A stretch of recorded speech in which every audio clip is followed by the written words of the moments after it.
Hello guys, bersama saya lagi dalam Alright Nopo channel terbaik sahabat semua. Apabila Datuk Seri Anwar Ibrahim menghadiri ulang tahun TNB dan juga program untuk merasmikan bangunan Platinum TNB. Sambutan hangat ya kepada mereka yang hadir memenuhi ruangan untuk bersama-sama mendengar mesej daripada Perdana Menteri kita Datuk Seri Anwar Ibrahim. Jadi sahabat semua, tanpa membuang masa, saya ingin membawakan Anda untuk mendengar ya intipati ucapan Perdana Menteri kita, tidak lain tidak bukan Datuk Seri Anwar Ibrahim. Dalam pengumuman Datuk Seri Anwar Ibrahim, Perdana Menteri, Majelis yang berhormat dan taksirnya mempersilakan.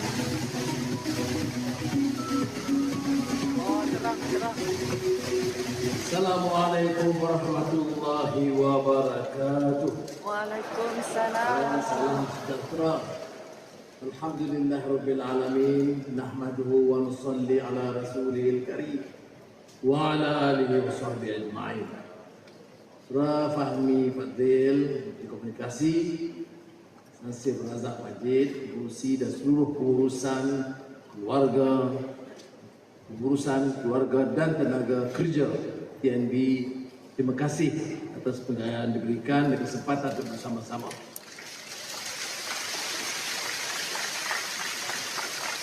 Dan Voice Melayu.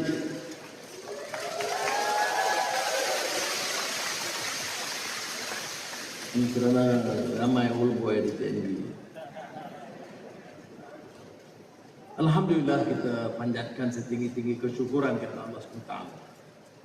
Kerana pada hari ini kita dapat bersama-sama mendirikan majlis tentang lipatan sejarah dan kegemilangan TNB setelah berkhidmat kepada rakyat dan negara selama 75 tahun.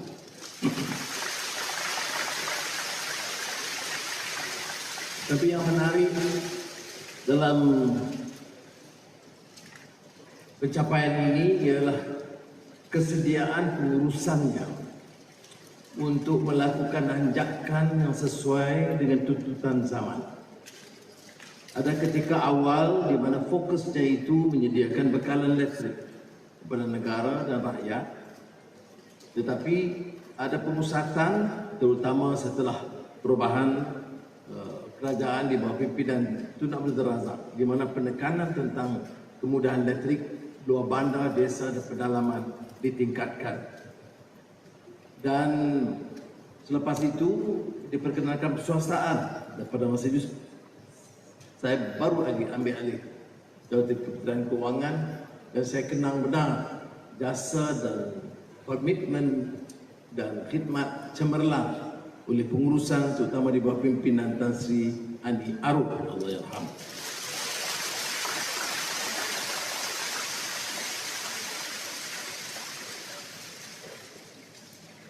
Suatu hal yang sangat menarik yang telah pernah saya himbau sebelum ini ialah pertemuan setahun dua dengan pengurusi dan pengurusan untuk melaporkan kejayaan dari sudut keuntungan tahap kecekapan yang dicapai setelah diswastakan.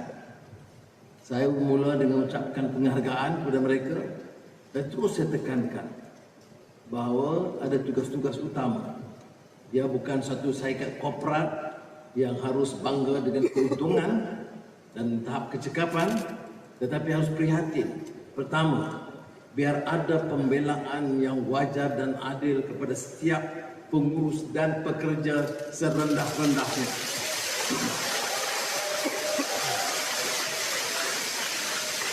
Mana-mana agensi, institusi, syarikat tidak akan berjaya hanya dengan kepintaran pengurusan yang diperlukan, komitmen dan disiplin tenaga kerjanya di semua peringkat.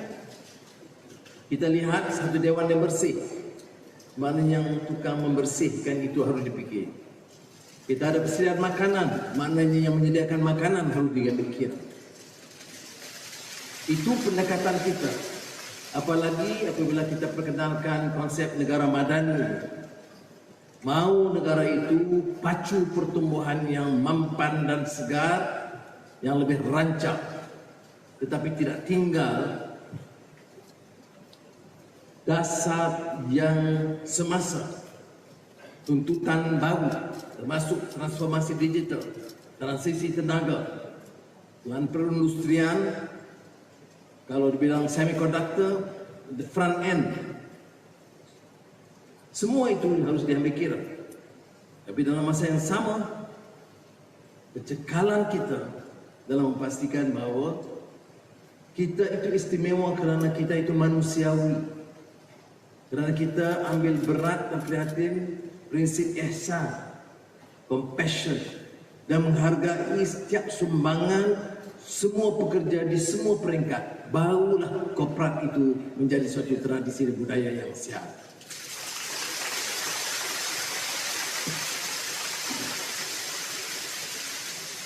Sekarang umpamanya urusan TNB tercabar kerana ketergantungan kepada tenaga awal orang batu mesti beralih. Dunia menuntut sedemikian. Saya malam tadi dalam dialog Forum Ilmuwan Malaysia anjuran kerjasama dengan Petronas, saya himbau satu pengalaman. Di antara tokoh sarjana yang mula bicara soal cabaran iklim, persekitaran dan melahirkan umat yang seimbang, itu adalah Hussein Nasr dari George Washington University dalam karya dia Man and Nature. Bahawa kejayaan itu bermakna mempertahankan ummatan wasata litakunu syuhada'a 'alan nas wa yakuna ar-rasulu 'alaikum syahida. Bahawa Allah harus angkat darjat kita sebagai umat yang pertahankan keseimbangan, equilibrium. Dan equilibrium itu bukan saja rohani dan jasmani, tetapi juga man and nature, persekitarannya. Karena kalau tidak dipertahankan keseimbangan itu akan berlaku fasad, corruption, kerusakan di dunia. Dan keseimbangan itu bermakna tidak boleh ada pencerobohan, tamak haloba, mengganas hutan, rimba, bukit, bukau dan sungai sehingga kerusakan berlaku. Itu mengingatkan kita tentang keperluan mengawal nature supaya tenaga asli itu dipertahankan. Barulah boleh jadi contoh. Dia tidak jadi contoh hanya dengan melahirkan atau mengeluarkan, melontarkan kata-kata atau idea, tetapi dengan menjadikan kita umat yang seimbang, to maintain the equilibrium, itu melalui contoh syuhada'a 'alan nas kepada manusia. Sekitar 10 tahun selepas itu, 70-an, di dunia intelektual sarjana digemparkan, dikejutkan dengan laporan Club of Rome, Limits to Growth. Dalam keadaan dunia memacu pertumbuhan, bersaing dan mula meyakini bahawa hidup ini hanya dengan pertumbuhan ekonomi, dunia dikejutkan oleh kumpulan pemikir Club of Rome bahawa ada limit had kepada pembangunan, terutama bila berlaku kerusakan persekitaran yang menyebabkan dunia tercabar. Di antaranya adalah penggunaan arang batu. Ini bersama dengan karya Barbara Ward, Only One Earth. Tetapi dia tidak mempengaruhi penguasa. Pimpinan politik mengedepikan pandangan sedemikian. Semuanya gairah tertumpu untuk membangun ekonomi tanpa memikirkan soal keadilan, kesaksamaan, pengagihan kekayaan atau kerusakan di bumi. Sekarang rakyat pimpinan kian sedar. Belum amat terlambat tapi agak terlanjur. Bagi saudara yang mengikuti rencana yang sangat mengesankan oleh Al Gore, Invincible Truth, itu akan faham betapa cuainya manusia kerana keterlanjuran akibat tamak haluba untuk mengauk kekayaan dan keuntungan tanpa memikirkan kesan bagi generasi akan datang. TNB sekarang setelah rekodnya yang cemerlang dalam berbagai bidang, sekarang tercabar untuk segera melakukan peralihan, membuat persiapan. Sebab itu saya ucap tahniah dan terima kasih kepada pengurusan kerana terus merangka melalui penyelidikan yang rapi dan mencari jalan dan kaedah supaya peralihan tenaga yang disebut energy transition itu berjalan dengan rapi dan berkesan.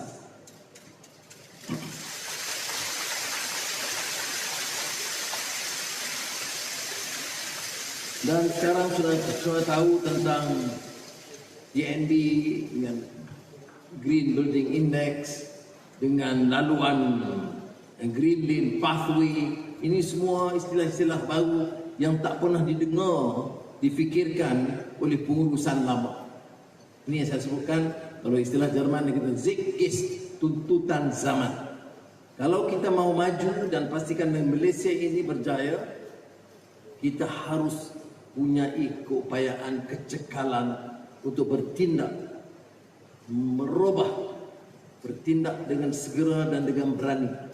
Kita tidak boleh mengharapkan negara ini berkembang, maju kalau kita masih berceloteh dalam soal-soal pici-picisan, bergaduh dalam soal-soal titik bengik dan tidak menumpukan perhatian kita ke arah bagaimana harus kita menjamin pertumbuhan ekonomi yang mampan dan melaksanakan peralihan tenaga dengan jaya. Hari ini Malaysia dalam banyak hal, dan tahniah kepada TNB, kita agak ke depan dalam energi transisi.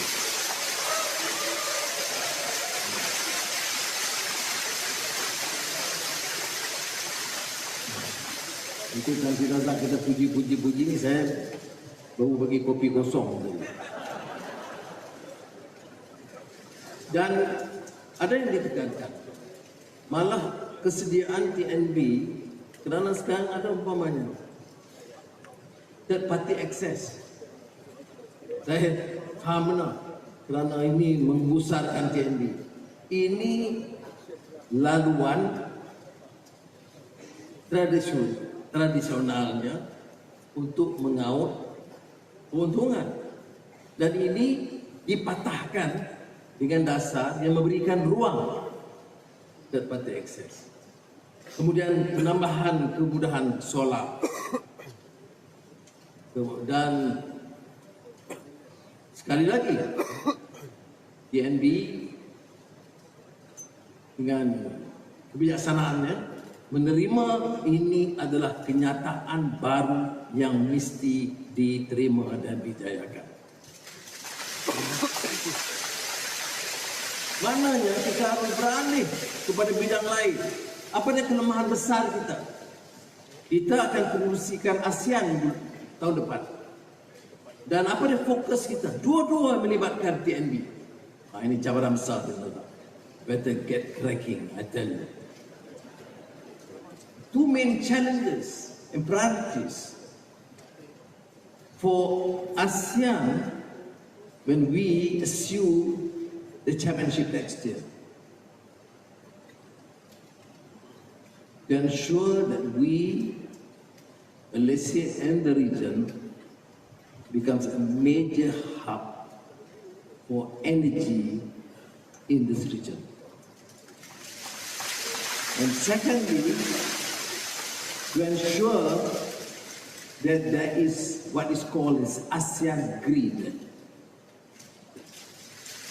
which precisely means that the transmission from the traditional Pakar Pasir Gudang has to be strengthened.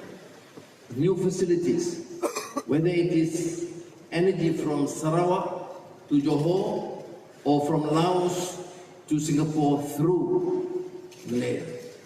This is what called the national and the ASEAN grid.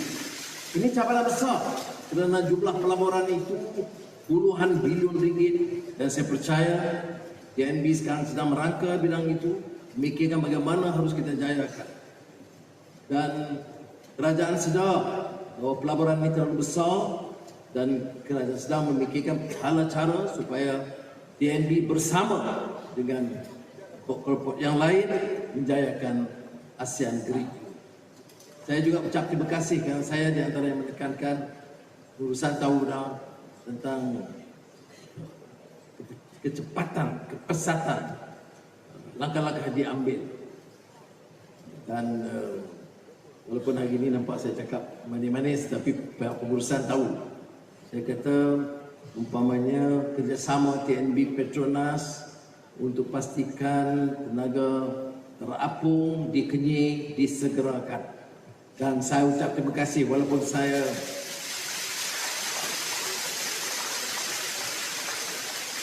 bising-bising sikit, itu sekadar bagi sedikit kejutan, tapi rupanya saya bicara depan pengurusan yang cukup cekap dan main.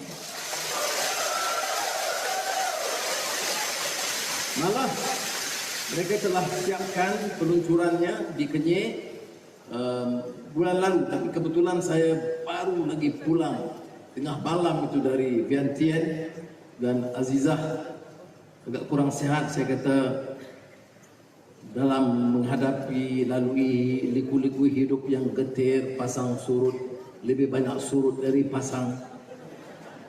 Kalau dalam 10-20 tahun yang lalu lebih banyak di penjara dari di luar. Jadi saya kata berilah peluang saya sekurang-kurangnya pagi itu saya jaga dan temani Azizah di hospital. Jadi saya mohon maaf kepada TNB dan Petronas kerana terpaksa menangguhkan, dan insya-Allah saya akan sama-sama dengan TNB dan Petronas untuk menyaksikan peluncuran projek energi terapung yang terbesar dalam negara di Kenyir bulan depan.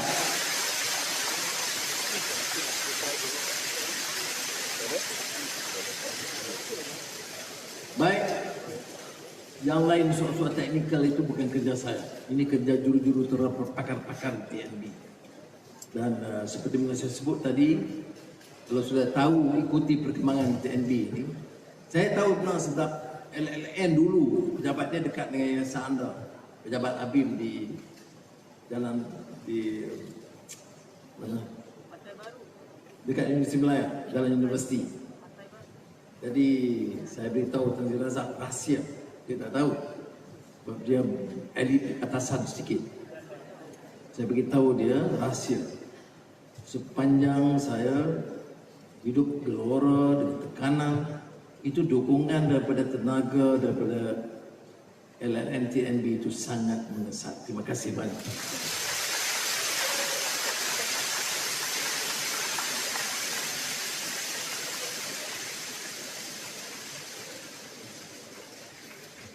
Dan satu perkara yang akhir saya nak tekankan, bila saya umumkan persaran baru gaji bagi pejabat awam,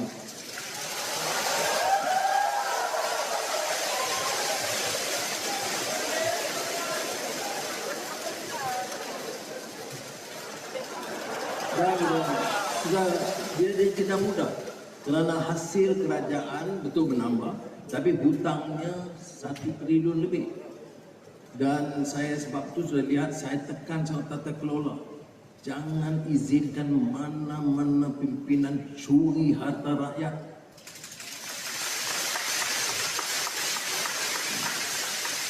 Dan saya juga kenal sejawat awam, saudara-saudara kita semua, keluarga saudara-saudara ramai sejawat awam, 12 tahun lah tidak ada kajian menyeluruh dan tidak ada kenaikan gaji.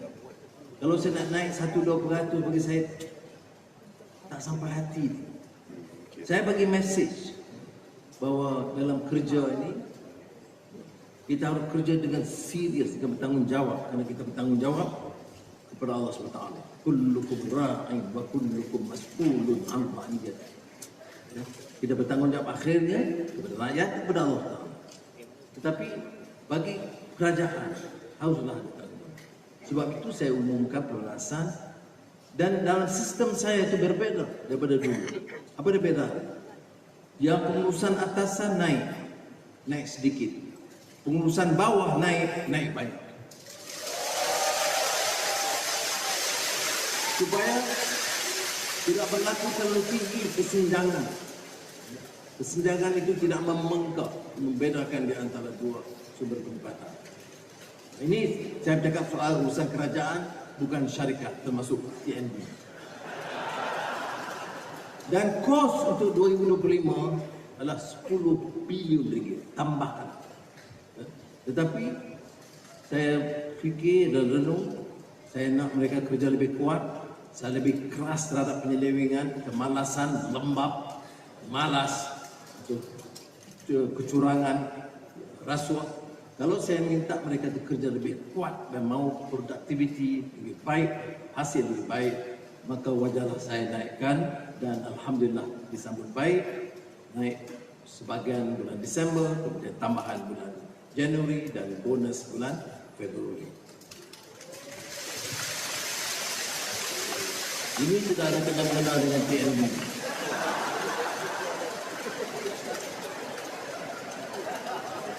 Baik, walau bagaimanapun,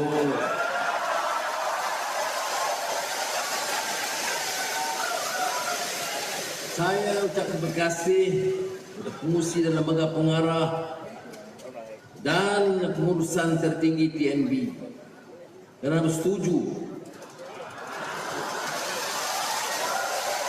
untuk menjadikan GLC pertama yang menyahut seruan kerajaan. Pertama, untuk menaikkan kadar gaji minimum anggota TNB. Kemudian meluluskan kenaikan gaji dan pendapatan bagi seluruh warga kerja TNB.